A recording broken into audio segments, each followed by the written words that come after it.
Hello everyone, I am Mamata. Welcome back to my channel. तो आज हम पढ़ने वाले हैं बसंत भाग 3 का पहला पाठ, जो कि है वनु।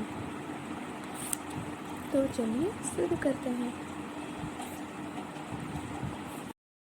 तो इस कविता के कवि हैं सूर्यकांत त्रिपाठी निराला, जिनका जन्म 11 फरवरी 1896 को हुआ था और इनका मृत्यु 15 अक्टूबर 1961 को हुआ था।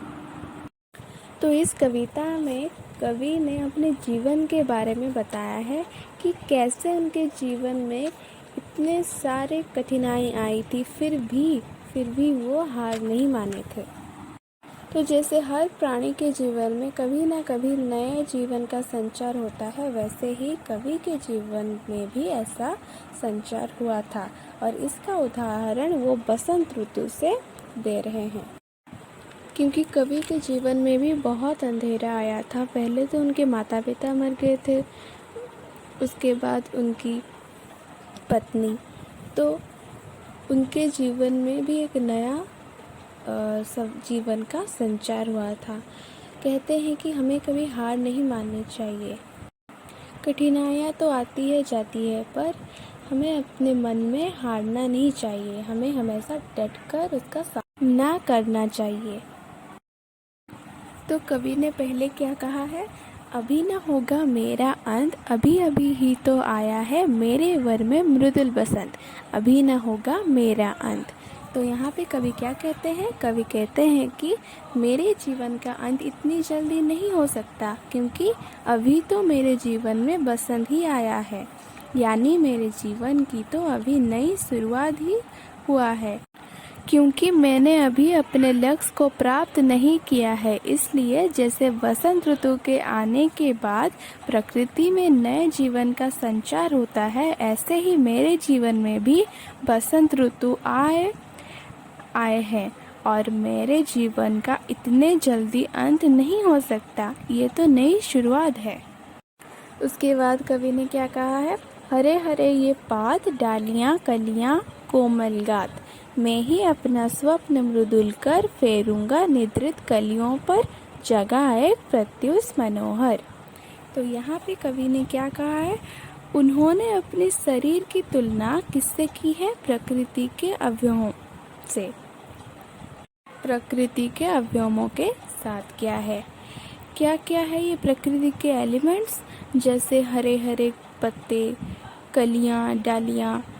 तो प्रकृति में बसंत ऋतु के आने पर जिस तरह ये सब विकसित होते हैं, नए पत्ते आते हैं, नई कलियाँ आती है, तो इनका विकास कैसे हो रहा है? बसंत ऋतु के आने की वजह से।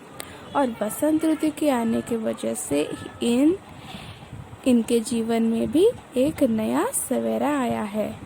सो कवि क्या कहते हैं कि मेरा ये जो शरीर है, यानी मेरा जो जीवन है, वो भी कैसा है? प्रकृति के इन अवयवों के तरह, हरे हरे पत्ते, डालियाँ और कलियाँ की तरह है।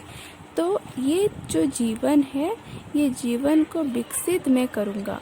अपने सपनों के इन मीठे हाथ को फैल करके मैं अपने इस नए जीवन को विकसित करूँगा और अपने इस नए जीवन में एक नया प्रत्युष यानी नया सवेरा लाऊंगा। तो क्या कहते हैं कि जैसे हरे पत्ते, कलियाँ, ये सब बहुत कोमल होती है ना, जब नए नए निकलती हैं, तो उनको विकसित कौन कर रहा है? बसंत ऋतु कर रहा है। कैसे? अपने सुंदर प्रभाव दिखा के।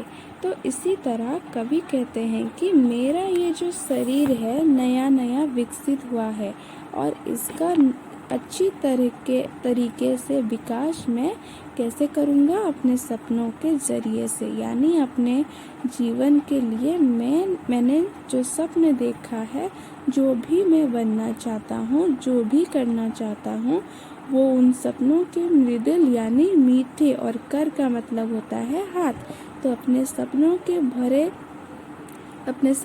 के भरे हुए मीठे हाथ को अपने इस नए शरीर के ऊपर फिर कर मैं क्या करूँगा? अपने इस कोमल नए नए शरीर का विकास करूँगा और इसमें नए सवेरा का संचार करूँगा, इसमें एक नया सवेरा लाऊंगा।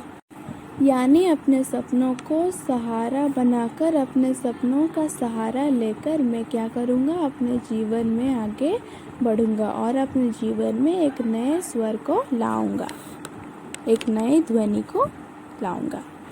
तो आगे कवि ने क्या कहा है, पुष्प पुष्प से तंद्रालस लालसा खींच लूँगा मैं, अपने नव जीवन का अमृत सहर्ष सींच दूँगा मैं।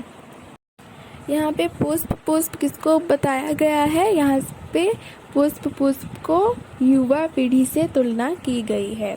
तो कवि कह रहे हैं कि वो युवा पीढ़ी से तंद्रालस यानी नींद, वो जो लालसा है उसको वो खींच लेंगे, उसको वो खींच लूँगा मैं, उसको वो खींच लेंगे, उसको दूर भगाएंगे और अपने नव जीवन का अमृत सहर्ष सींच दूँगा मैं।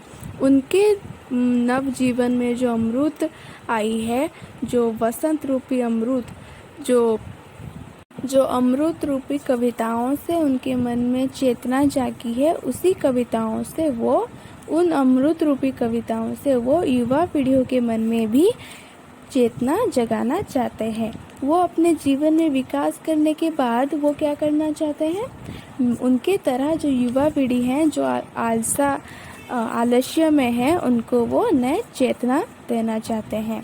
अब आगे, द्वार दिखा दूंगा फिर उनको, है मेरे वे जहाँ अनंत, अभी न होगा मेरा अंत। तो अब जब युवा पीढ़ी का विकास होगा तो वो अपने सपनों को पाएंगे और उनके अंदर जो आलस्य है और वो जो नींद है वो भाग जाएगा। तब युवा पीढ़ी जिम्मेदार बन जाएंगे और वो लोग अपने लक्ष्य को पाने के लिए तत्पर हो जाएंगे। और इसी तरह कवि क्या करेंगे, उनको उनके लक्ष्य का मार्ग दिखाएंगे। द्वार दिखा दूंगा का मतलब है उनको मैं रास्ता दिखाऊंगा, उनके लक्ष्य तक पहुंचने का उनको रास्ता दिखाएंगे। कौन, कवि।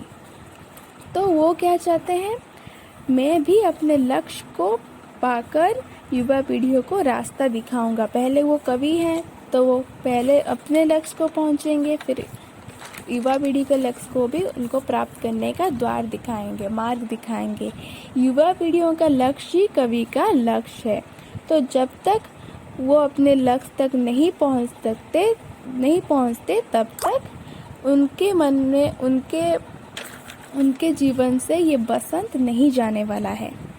तो आज का ये प्रथम पाठ यहीं ख़त्म होता है। तो वीडियो अच्छी लगी तो लाइक करना, शेयर करना अपने दोस्तों के साथ, and please don't forget to comment in the comment box. And for more notifications and more videos, please subscribe to my channel. Thank you.